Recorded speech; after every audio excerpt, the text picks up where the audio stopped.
Diretor Elia Júnior.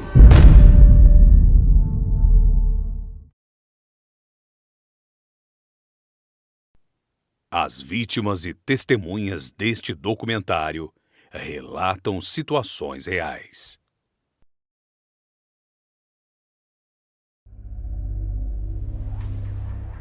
A segurança pública em São Paulo, ela é dramática. Nunca o Estado vivenciou uma situação de cataclisma como agora em termos de segurança pública. A Polícia Civil está sendo praticamente dizimada. A Polícia Militar, ela vem se mantendo graças à sua hierarquia, disciplina, mas o seu pessoal não está contente.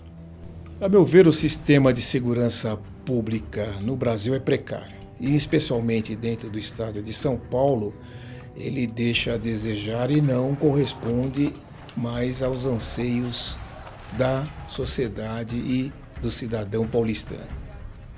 É um sistema arcaico, retrógrado, que precisa ser revisto, repensado. Não é admissível que nós tenhamos ainda hoje duas polícias com filosofias totalmente diferentes.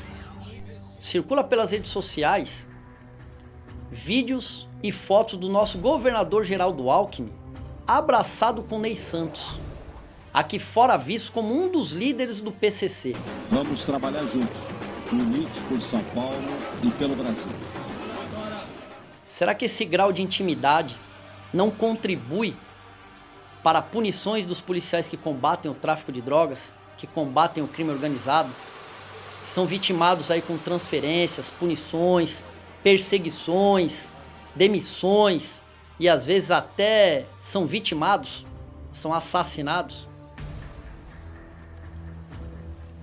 A violência e a falta de apoio geram muitas dificuldades no trabalho dos policiais. Como um policial que viveu outras épocas, o que eu vejo hoje, infelizmente, é que muita coisa mudou. E temos, inclusive, que reconhecer a dificuldade que é o policial trabalhar hoje nas ruas de São Paulo. Infelizmente, ele tem tudo contra, nada a favor.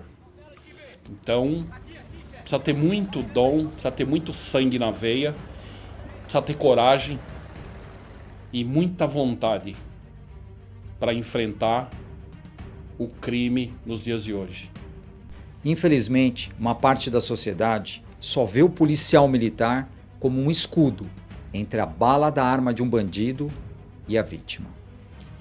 Eu vou dar um exemplo de uma situação que acontece todos os dias. Na hora que o policial está prendendo um criminoso, muitas vezes ele é obrigado a usar a força necessária. E nessa hora, sempre tem alguém com o celular na mão, tendencioso, que só filma a parte que interessa. E acaba jogando esse vídeo nas redes sociais, na maldade, para prejudicar o policial. Mas quando esse criminoso rouba os seus bens e o policial consegue prendê-lo, as coisas se invertem. Com um vagabundo algemado na viatura, ele se transforma num verdadeiro valentão e é o primeiro a querer arrebentar com o bandido. Vagabundo! Vagabundo! Aí, ó, isso aqui é exemplo! Isso aqui é exemplo! Pronto, chega! Mas na hora que chega na delegacia, esse leão sem dente não reconhece o criminoso, começa a dar um monte de desculpas, dizendo que estava escuro, que não viu direito, que não tem certeza. Aí a autoridade policial vai ter que soltar o bandido. E adivinha o que vai acontecer? Ele vai voltar para as ruas para continuar roubando, estuprando e até matando. E o pior é que o policial ele fez a sua parte. Nós, policiais, somos produtos do meio. Nós viemos dessa mesma sociedade. Passamos pelas mesmas dificuldades. E optamos por essa profissão, que é única no mundo. Onde você abraça uma carreira e faz um juramento de dar sua vida em prol de outro que você nunca viu. Ou seja, com o sacrifício da própria vida. Que outra profissão existe?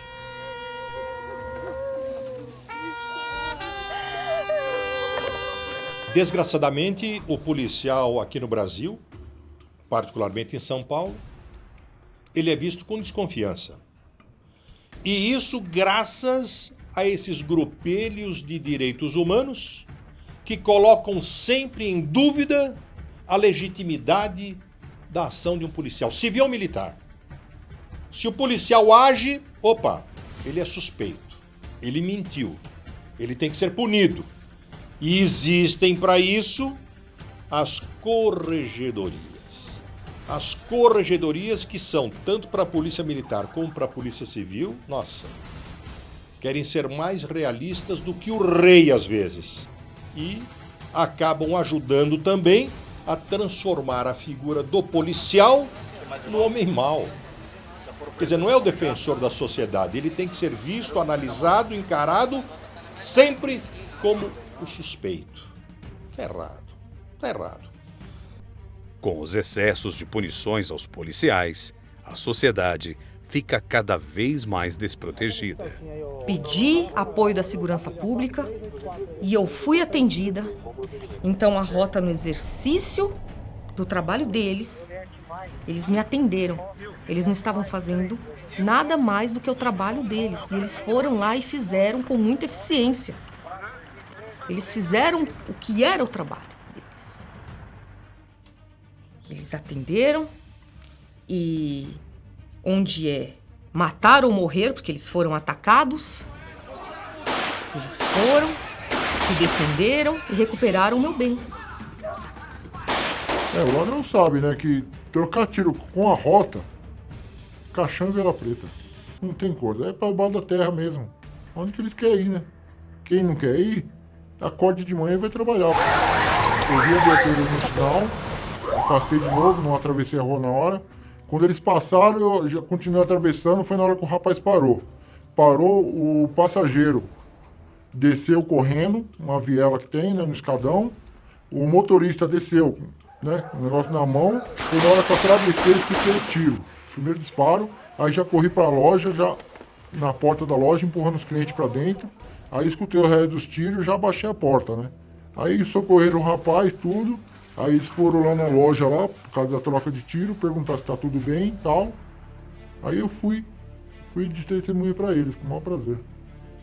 Então, quando o policial de rota se envolve em alguma ocorrência dessas, que ele salva uma vida, ele resgata um refém, ele recupera um veículo roubado, e dentro dessa ocorrência existe um desfecho onde o bandido é morto numa troca de tiros, ele é afastado das ruas. Então, nós entendemos isso como uma punição.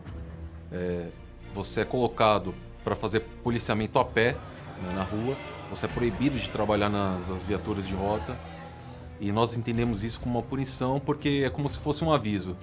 Se houver o fator morte na sua ocorrência, se vocês matarem um bandido, vocês vão ser punidos e afastados das ruas. E, na verdade, quem escolhe o desfecho da ocorrência é o bandido, né? Os policiais, não só de rota, mas todo policial militar, ele não sai do seu quartel com o intuito de matar. Quem está na rua se depara com ocorrências, e quem decide se vai ser preso ou vai ser morto em uma troca de tiros é justamente o criminoso. Eu posso falar isso porque eu sou policial militar, sou um policial de rota, já passei por isso e muitos policiais passam, mas infelizmente eles não têm a oportunidade ou a coragem de estar falando. Então, na verdade, eu falo por todos os meus irmãos de farda que estão calados. Então, que minha voz seja refletida a voz desses policiais, como um grito de socorro. Então, o que você faz? O policial é recebido a bala e tem que botar na frente alguma coisa para dizer: ah, por favor, não atire, senão eu sou punido? Pô, se acontecer um confronto, os bandidos estão mortos, a testemunha de que eles foram recebidos a bala, que o bandido atirou, e você responde bala com o quê? Com bala. Meu amigo, é no mundo inteiro isso. Infelizmente tivemos que eliminar, mas fomos recebidos a tiro. Não, você sai dizendo, ah, e agora? Agora vão ser punidos. o que a imprensa vai falar, o que o coronel vai falar, o que o comandante vai falar, o que o governador vai falar. Isso é absurdo. O que fica pra mim, o que é muito triste, é o que aconteceu com esses policiais que me atenderam, que ao tentar parabenizá-los, o que pra mim era um feito heróico, pra mim, do meu lado era assim, fui atendida, socorrida, eu fui lá agradecer. Aí eu vou agradecer e vejo que eles foram punidos porque eles me atenderam. Quer dizer, eles não poderiam ter me atendido. Eu me senti menosprezada pelo Estado. Eu estou sendo humilhada pelo Estado. Quer dizer que aquele menor ali abatido, ele valia mais do que eu como pessoa. Hoje, 87% da população é favorável à redução da maioridade penal. Infelizmente, no nosso país, ele tem liberdade para ele fazer o que ele quiser. E é protegido pela lei, pela sociedade, pelo ouvidor das polícias, pelo Conselho de Direitos Humanos. Se ele matar hoje, no máximo ele vai ficar 3 anos apreendido. E ele volta pior, volta mais forte, mais gordo com o nosso salário. Então a redução da maioridade penal é uma realidade no nosso país. Já deveria ter acontecido. Eu fui assaltada já 2 vezes, sempre por menores. Os ditos menores protegidos pela lei, os menores de 16, 17 anos, 1,80 m, e são os menores. A primeira vez os 2 menores entraram no carro comigo, a arma encostada na barriga, o outro dirigindo o carro, percorreu um bairro inteiro, limpou a minha conta. Na segunda vez, me abordaram no estacionamento quando eu estava saindo com o carro. Me agrediram, arrancaram todos os meus bens, arrancaram tudo que eu tinha, me empurraram, me tiraram do carro, arrancaram com o carro, com tudo, levaram tudo que eu tinha. São esses adolescentes que a sociedade defende. Não são mais crianças, são praticamente homens, com 16, 17, 18 anos, que têm capacidade suficiente para entender o que é certo e o que é errado. Principalmente o que é matar, roubar, violentar. Então, se eles têm esse entendimento que esses atos são criminosos, eles devem responder criminalmente sim, ainda mais com o nível de tecnologia e de informações que nós temos hoje, como celular, internet, televisão. E eu digo isso porque na hora de apertar o gatilho, são eles que apertam, sabendo que não vai acontecer nada com eles. Estudar. Eu estudar. Gosto de estudar não, mano. Tráfico é melhor, mano. Mas e agora que você tá com essa algema, tá preso? Dá nada, daqui a pouco eu vou ser solto. Eu estive a primeira vez na FEBEM, ali eu aprendi, né? Como era uma escola do crime, e ainda é, né? Infelizmente ainda são as unidades da casa, ou seja, qual o nome que for dado. Então ali eu conheci outros parceiros, outros ladrões, né? Outros criminosos, que me ensinaram, né? Como que funcionava melhor a coisa. E depois da primeira vez que eu estive na FEBEM, de ladrão, de trombadinha, eu passei a assaltante. E aí eu fui subindo na escala do crime, né? Isso eu já, nesse meio tempo, eu já havia passado 12 vezes na FEBEM. Participado de várias rebeliões, incêndios, enfim, tudo aquilo que é visto na TV, aí, que é feito lá, eu participei ativamente. Quando a rota aborda um menor infrator, os procedimentos são semelhantes ao crime comum. A diferença é que temos que ir até a casa dos pais para conduzi-los até a presença do delegado de polícia e após o boletim de ocorrência são liberados aos pais e geralmente não são apreendidos. Quando um adolescente mata uma pessoa, ele não comete um crime. Ele comete um ato infracional. E ele não pode ser preso. Ele tem que ser apreendido. Só para ter uma ideia, não existe um banco de dados dos atos infracionais do menor que possa ser consultado nos rádios das viaturas policiais. O que é feito? A autoridade policial, um delegado, ele tem que fazer um ofício para a Fundação Casa solicitando as informações referentes aos antecedentes desse menor, o que, na minha opinião, é um puta absurdo. E essa burocracia, muitas vezes, desestimula os policiais na averiguação desse menor infrator, porque se perde um dia inteiro numa delegacia de polícia e, na maioria das vezes, eles são devolvidos para os seus pais ou responsáveis. E com o avanço da tecnologia e a ausência do Estado, os presídios se transformaram em verdadeiros escritórios do crime organizado. A criminalidade hoje é muito maior, hoje ela é muito mais audaciosa. Com o advento do celular, os presos puderam se organizar com mais facilidade, em tempo real, com as quadrilhas que atuam aqui fora.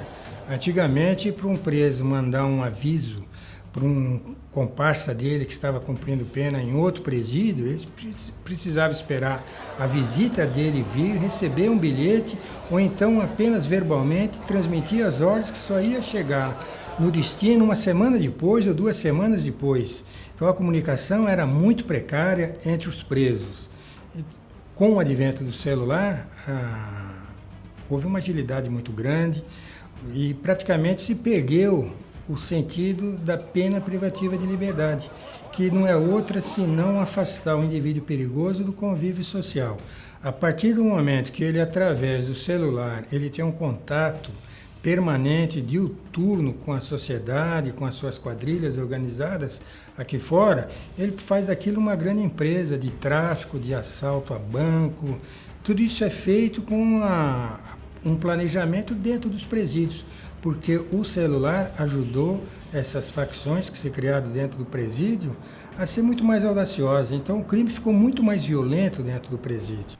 Essa violência reflete na população e nos agentes de segurança, com as saídas temporárias nas datas comemorativas. Nas saídas temporárias em datas comemorativas, o que nós policiais percebemos nas abordagens é que muitos deles já saem com algumas missões de praticarem roubos ou atentados. Que para mim é uma aberração. Que o bandido, ele praticou o crime, ele foi condenado, ele tem que puxar a cadeia. Ele tem que ter medo de alguma coisa. E infelizmente não é o que acontece. E outra, não há nada escrito que tem que sair no Dia dos Pais. Às vezes o cara sai no Dia dos Pais e ele é solteiro, o pai já morreu há muito tempo, a família mora toda no Nordeste e ele sai no Dia dos Pais. Não tem critério nenhum. Dia das Crianças, o cara é solteiro.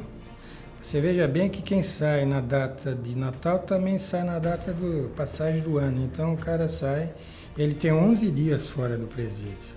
É nesse período, nessa saída temporária que tem um número maior de não retorno, de evasão. É nessa aí. Porque 11 dias fora o cara não volta. Normalmente, né?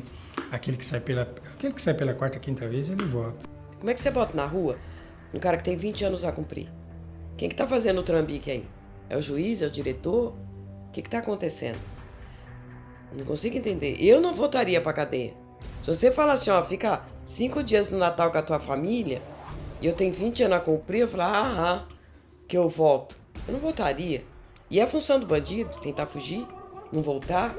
Agora, você já dá um sexto da pena, o cara já não cumpre quase nada, né? Então eu acho que você tem que realmente mudar o Código Penal em relação ao preso, né? Tá muito fácil. A extinção do exame criminológico favorece a saída dos presos mais perigosos. O exame criminológico é um exame feito por uma equipe multidisciplinar composta de um médico, de um psiquiatra, de um psicólogo, de um assistente social e do diretor do presídio. Eles formavam uma comissão e eles analisavam o preso, o comportamento do preso, as reações do preso, analisavam sobre cada um, sobre a sua especialidade, a personalidade do preso e faziam um laudo criminológico favorável ou não a essas saídas temporárias previstas na Lei de Execução Penal. Com isso, o número de presos que obtinham as saídas temporárias era muito pequeno.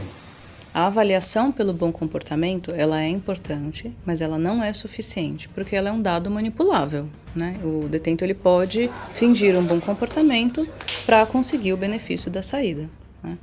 Quando havia o exame criminológico, né, então que havia uma análise de personalidade, de periculosidade, a possibilidade de reincidência, né, essa seleção para quem sai e quem não sai era muito mais rigorosa, né? E hoje os números mostram com clareza que quando havia esse exame, o número de crimes cometidos nas ruas, nessas datas comemorativas, era menor, né? Hoje não existe mais esse exame e o número aumentou. A não obrigatoriedade do exame criminológico é um retrocesso do sistema penitenciário.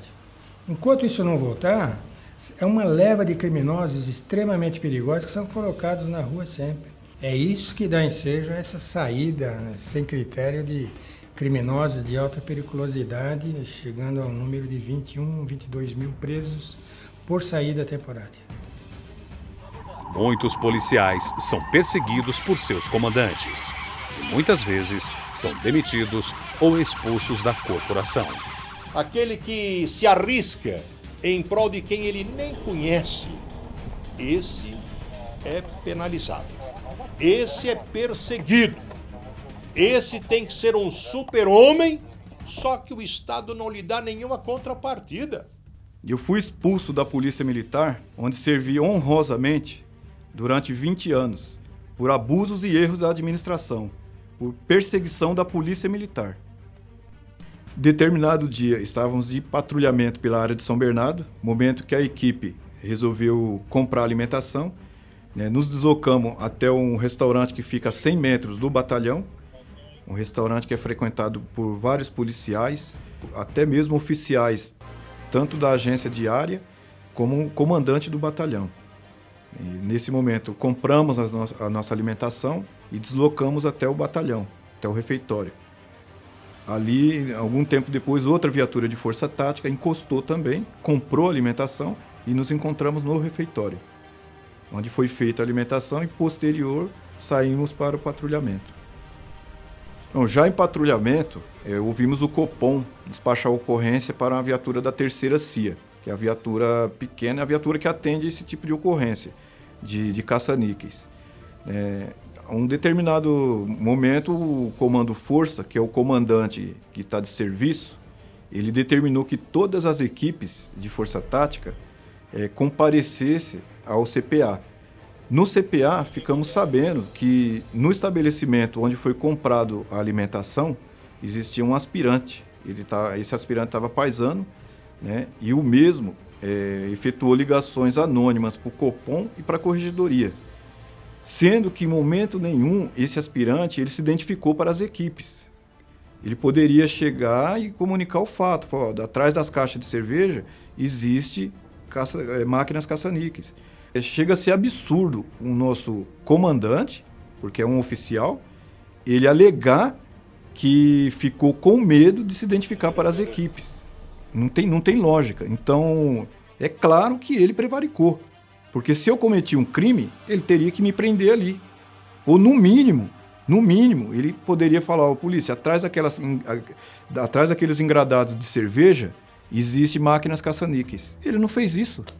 Bom, existem erros absurdos no processo do Cabo Moura. Primeiramente, o aspirante que esteve no local dos fatos, ele, antes de ligar para o Copom, ele não se identificou para as viaturas de força tática que compareceram no local. Depois, ele ligando para o Copom e também para a Corregedoria da Polícia Militar, ele não se identificou, ficando assim no anonimato. E o anonimato para e dentro da Polícia Militar do Estado de São Paulo é considerado transgressão disciplinar. Ele se omitiu, se evadiu do local do crime, ele não foi para a delegacia, ele não tomou as providências enquanto policial militar, alegando que estava com medo. O oficial, o primeiro-tenente que compareceu no local, comandante de Força Patrulha, abandonou as funções de comandante de Força Patrulha e passou a exercer as funções de PPJM. PPJM é Plantão de Polícia Judiciária Militar. Esse é um órgão que existe dentro da Polícia Militar para ouvir policiais militares envolvidos em ocorrência que seja de interesse da Polícia Militar. E depois também ele passou a exercer a função de presidente do inquérito policial militar, porque ele mesmo instaurou o inquérito policial militar contra esses policiais militares. E, a meu ver, isso não poderia acontecer, isso é um erro, isso é uma ilegalidade. Ele, sendo estava exercendo ao mesmo tempo 3 funções, o que retira dele a parcialidade. Isso é um absurdo. Houve ali um corporativismo da parte do tenente, né, que estava de serviço para ajudar o aspirante. Porque quando ele arrastou as caixas de cerveja, ali ele cometeu um crime, ele violou o local de crime. E com essa atitude, ele fez 2 equipes de força tática e a viatura diária que foi atender a ocorrência serem expulsas da corporação. E o pior, mesmo o coronel comandante interino tendo opinado favoravelmente a que todos os policiais militares envolvidos no processo do Cabo Moura permanecessem nas fileiras da corporação, a Polícia Militar os expulsou. E o incrível que a polícia, ela manda embora um policial que já tem 29 anos de casa com uma mão na frente e outra atrás. É muito fácil para a administração mandar um policial embora, porque o policial ele não é indenizado para isso. O regulamento disciplinar da Polícia Militar. O regime disciplinar é a lei que regulamenta e norteia a conduta do policial militar do Estado de São Paulo. No regime disciplinar vem elencado desde o modo que o policial militar deve se portar em sociedade, em família e na própria vida dele no militarismo, no quartel, no dia a dia dele agir. O regime disciplinar ele é uma espécie de código e ali vem descrito as sanções disciplinares, as punições que ele pode ser submetido e esse tipo de coisa. Mesmo diante de uma simples denúncia anônima, ele pode vir a ficar preso. Se ele chegar atrasado ao serviço, ele pode ficar preso. Se ele for socorrer um ente querido, um filho, ou a esposa, ou a mulher, e não tiver uma justificativa, ele pode ficar preso. Então é um absurdo. Então a administração da polícia hoje ela está esmagando o policial de rua. O policial de rua hoje ele não consegue fazer mais nada. Vai chegar um tempo que o policial ele não vai ter condições mais de atender a população. Porque ele vai atender a população, ele vai sair para atender uma ocorrência, nessa ocorrência ele vai com medo. Ele vai com medo de se envolver num entreveiro. Não com medo do bandido, mas com medo da própria administração. O maior inimigo, na verdade, está dentro da própria polícia, que é o sistema. A Polícia Militar do Estado de São Paulo demite e expulsa mesmo os policiais militares. E o regulamento disciplinar da Polícia Militar é inconstitucional, ilegal, retrógrado, arcaico e draconiano. Outro fator que aumenta a criminalidade em São Paulo é a falta de viaturas para atender a população. São Paulo é o estado mais rico da federação, mas gasta mal, principalmente em termos de segurança. Muitas vezes o governo convoca a imprensa, distribui notas dizendo que comprou mais centenas de viaturas, está entregando viaturas para as polícias civil, militar e o cidadão comum, ele pensa o seguinte: puxa vida, se havia 50 viaturas na rua, agora são 100. Mentira! Essas viaturas novas, esses carros novos de polícia, estão sendo reposição daqueles que trombaram, estão quebrados e que não circulam mais. Na maior cidade da América Latina, muitos policiais estão pagando para trabalhar. Há mais de 20 anos que eu trabalho aqui na área e sempre ajudei os policiais. Cobro só uma pequena taxa deles, porque sei que a condição deles também não é suficiente de bater uma viatura e comprar peças, tudo, e fazer toda a manutenção que tem que ser feita. Aí quando é um serviço mais um pouco acrescentado, cobro só a taxa dos materiais e procuro dar uma força para eles. Porque a viatura bate, aí fica parada, aí ficamos sem policiais na área para trabalhar e proteger a população. Então, assim, pra gente que é simplista, a gente que é população, você diz assim, a culpa é da polícia. A insegurança é culpa da polícia, né? Quando na verdade não é, né? Talvez da polícia, quando a gente fala lá do grandão, do major, do coronel, né? Que é tudo cargo político, né? E não vai lá representar o soldado. Não vai lá dizer ao governador, o meu soldado tá sem colete à prova de bala porque venceu. O meu soldado tá arriscando a vida dele porque ele tá sem freio na viatura. E o cara lá do bairro que faz o favor pra gente arrumar, tá sem essa peça. Então eu não vejo uma luta, né? E também existe o comodismo por parte de alguns comandantes. Porque é quase uma regra. Eles sabem que os policiais vão se virar para fazer uma vaquinha entre os colegas para mandar consertar as viaturas. Porque ninguém quer fazer o patrulhamento a pé e debaixo de chuva. E com isso, os policiais são praticamente obrigados a consertar. Porque se depender da PM, a maioria das peças de reposição, o conserto e a vistoria pode demorar até 2 meses. E como fica a população? Você já pensou, no momento mais difícil da sua vida, você liga o 90 pedindo socorro e não tem viatura para te atender? Porque os policiais que deveriam te atender estão fazendo um patrulhamento a pé e estão distante. Como será que eles vão chegar? Será que eles vão pegar um ônibus? Ou vão chamar um táxi? Isso pode parecer absurdo, mas já está acontecendo. Sem contar o armamento que os policiais estão usando hoje. Por conta desse triste monopólio da Taurus. Porque as polícias só podem comprar armas de uma empresa aqui no Brasil. Munição de uma única empresa. E quantos policiais se feriram? Quantos policiais estão aleijados porque essa ferramenta que o Estado entregava não prestava? Pô, se é o lote, recolhe, né? Compra outra arma de outra empresa ou compra da Tauro mesmo uma arma que preste. Porque a impressão que a gente tem é de que comprou-se um lote mais barato com defeito para meter na mão dos polícias. Ah, vamos ver o que dá.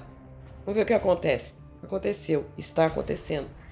E ninguém toma atitude, né? E tem vários relatos, vários casos de policiais que se feriram por causa de defeito nesta Taurus.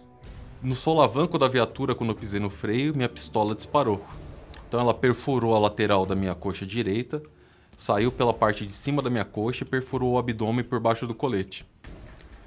Esse projétil explodiu metade do fígado, perfurou o estômago, o diafragma, perfurou os 2 pulmões, tirou um pedaço do coração e alojou nas minhas costas. Com a arma da Taurus, a 24/7, que hoje está proibida de ser fabricada e distribuída, né, entre as polícias, pela péssima qualidade, né, pela precariedade que seus mecanismos internos apresentam, que colocam em risco a vida das pessoas e dos policiais, né? Eu fui uma vítima dessa arma. Você não vê manifestação da Taurus, você não vê manifestação do governo, você não vê manifestação do comando da PM, você só vê soldado, cabo, tenente, subtenente ferido, né? E ninguém resolve o caso. Então eu não sei se a Taurus manda na polícia, se a Taurus manda no governo, se esta arma é uma merda, se este lote é uma merda, mas o fato é que está acontecendo e providências não estão sendo tomadas. Disseram, vamos ver, parece que vai. Parece, não é fato, né? Com achismo não se faz jornalismo, né? Com parece não se faz polícia. Então, alguma coisa está errada nessa história. Não sei se é o lote, se é a Taurus, está tudo macumunado, mas alguma coisa está muito errada. E quem está pagando? A PM. Ou PM. É grande o número de policiais militares com problemas psicológicos na corporação. Então são muitos fatores que levam o policial militar a se desencantar, se desiludir da profissão. Quer dizer, ele é perseguido, ele é humilhado, ele ganha pouco, ele não é compreendido pelos seus superiores, não é compreendido pela sociedade, ele não tem apoio, né? Não encontra apoio nas entidades de classe que deveriam apoiá-lo. As palavras têm muito poder, então toda vez que você escuta repetidas vezes a mesma frase ou frases de agressões psicológicas, você passa a acreditar naquilo, aquilo se torna uma verdade, o que ativa em você sentimentos de incompetência, desvalorização, eu não estou dando conta, eu sou pressionado e não sei o que fazer com isso. Então, é um dos principais motivos que levam ao suicídio, é esse não dar conta disso tudo, dessa dor psicológica. O que difere, né, em termos de um cidadão comum, né, para um policial, dentro da instituição da polícia, o que vai mudar é que o tipo de punição que ele recebe é diferente, né? Um cidadão comum, ele vai receber uma bronca do chefe e vai para casa, volta para casa para a vida normal dele. O policial não, né? Ele sofre algumas punições que são diferentes. Ele pode ter uma mudança de horário, ele pode ter que cumprir um fim de semana no quartel, ele pode fazer algumas, ele deve fazer algumas coisas que o cidadão comum não. E é lógico que isso adiciona, né, um fator de estresse aí no trabalho, né? Porque ele não vai sofrer uma punição, uma bronca, alguma coisa assim. Além disso, tem toda a questão da humilhação, né? Que ele sofre as humilhações o tempo inteiro, né? Assim, de ter que fazer as coisas, não existe um pedido, é uma ordem, não tem um reconhecimento por aquilo que ele faz, ele não tem, né? Assim, a coisa é muito institucional e a questão da instituição polícia, ela aparece muito mais forte, né, no policial militar do que um cidadão comum numa empresa, no trabalho, né, em qualquer que seja. Isso aparece de uma maneira muito mais escancarada. Então é claro que isso dá um adicional de pressão na vida do policial, né? Chega a um grau de pensar não há solução, né? Que é quando vem a ideia do suicídio. Nós policiais militares, quando temos algum problema de ordem psicológica, nós não podemos pedir ajuda, porque para alguns comandantes é sinal de vagabundagem. Muitas vezes você se envolve em ocorrências letais, acidente com viatura, ocorrências de risco, você é obrigado a ir lá. Mas o policial vai com medo, porque se ele apresentar algum sinal de estresse, algum nervosismo, ele pode ser obrigado a permanecer num curso que eles dão lá de mais de 30 dias. E se você procura essa ajuda, a primeira coisa que o comandante faz é retirar sua arma. Ele retira sua arma e você começa a ser chacotado pelos seus colegas e o policial se sente constrangido, envergonhado de chegar em casa desarmado e ter que falar para sua esposa, para seus filhos que ele está desarmado, ele está com um problema, está ficando louco. Então, quando nós policiais temos algum tipo de problema, nós guardamos para nós mesmos. Bom, teve caso de policial militar em que o desespero era tão grande que ele se suicidou do lado do Palácio do Governo. No início de 2015, o Conselho Nacional de Justiça, em parceria com o Ministério da Justiça e o Tribunal de Justiça de São Paulo, lançou o projeto Audiência de Custódia. Para que serve a audiência de custódia? Para um juiz que primeiro tomou conhecimento do delito, do fato criminoso, ele averiguar a legalidade daquela prisão. Mas nós estamos encarando um karma com essa audiência de custódia. Por quê? O bandido, o marginal, ele leva os seus advogados, bancado pelo crime organizado, e ele é orientado. Se o juiz perguntar ali pro bandido, você apanhou do polícia? E ele disser que apanhou, já pode se tomar outro rumo essa audiência. Pode o polícia ficar preso e o bandido sair solto dali. Isso não é raro acontecer, inclusive já aconteceu. 60% dos ladrões presos são libertados em audiência de custódia. é cada vez maior o número de policiais insatisfeitos com os políticos que deveriam representá-los. Temos representantes da polícia em câmaras municipais, assembleia, claro, no próprio Congresso.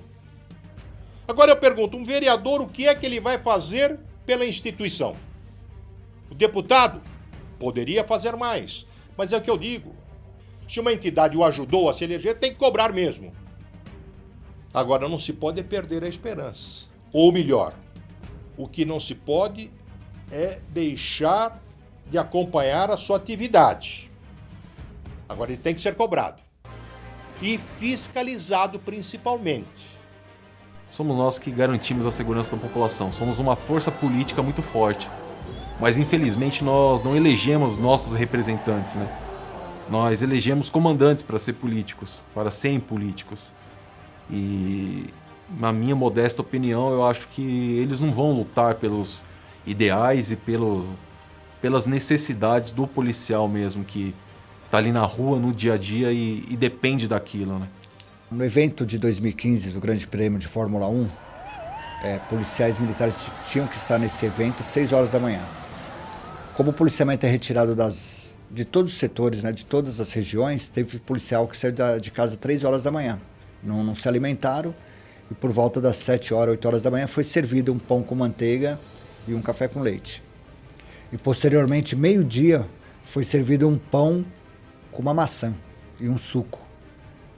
E houve muitas reclamações, policiais chegaram a passar mal, porquanto era o calor insuportável, a água estava na temperatura ambiente e não podia sair daquele local. Ele não podia fazer a refeição em outro local, tinha que estar fazendo essa refeição ali. E chegou essa informação para mim através das fotos, eu postei no meu Facebook. Cobrando providência dos nossos deputados e daqueles que se dizem nos representar.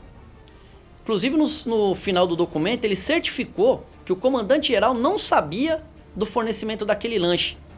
Um evento milionário, de patrocínios milionários. E para nossa surpresa, para nossa indignação, o deputado Coronel Telhada fez um documento em papel timbrado da lavra dele e ele enviou esse documento para o corregedor da polícia, determinando que esse tomasse providência e apurasse os fatos. E foi feito isso, porque o sargento Galesco ficou preso por conta desse documento e por conta dessa denúncia. Ele está preso.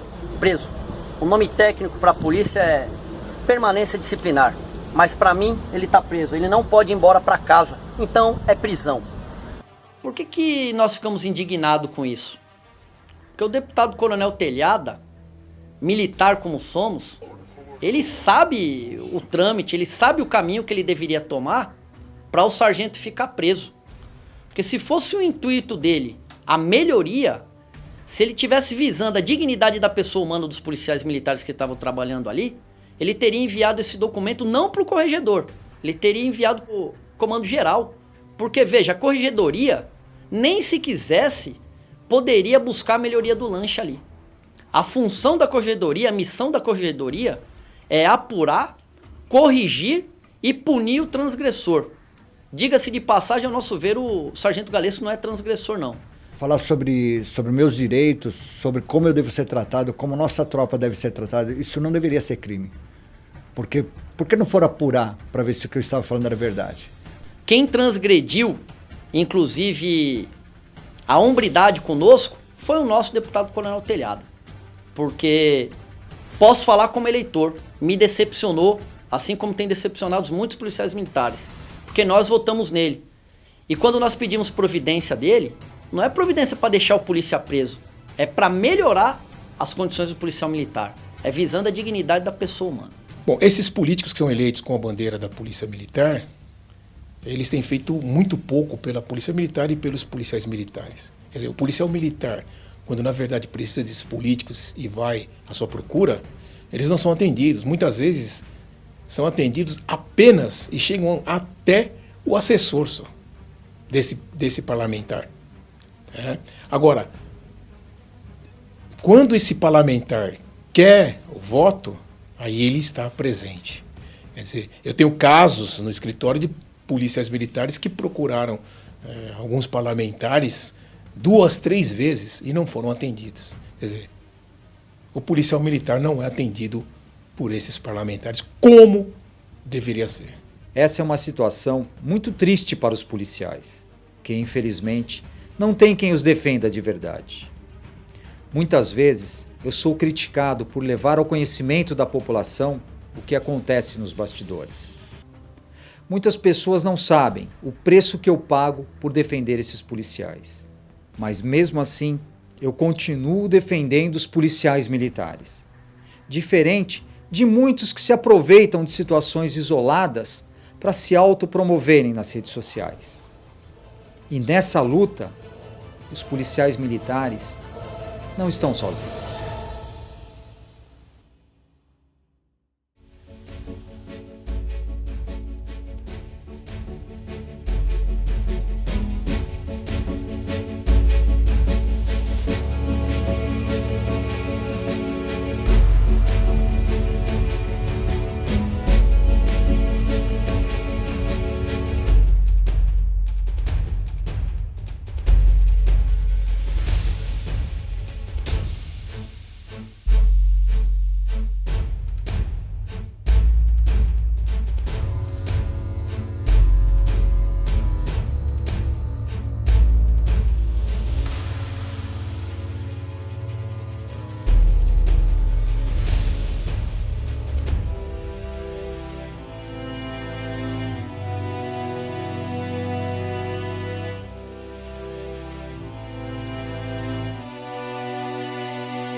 Diretor Elia Júnior.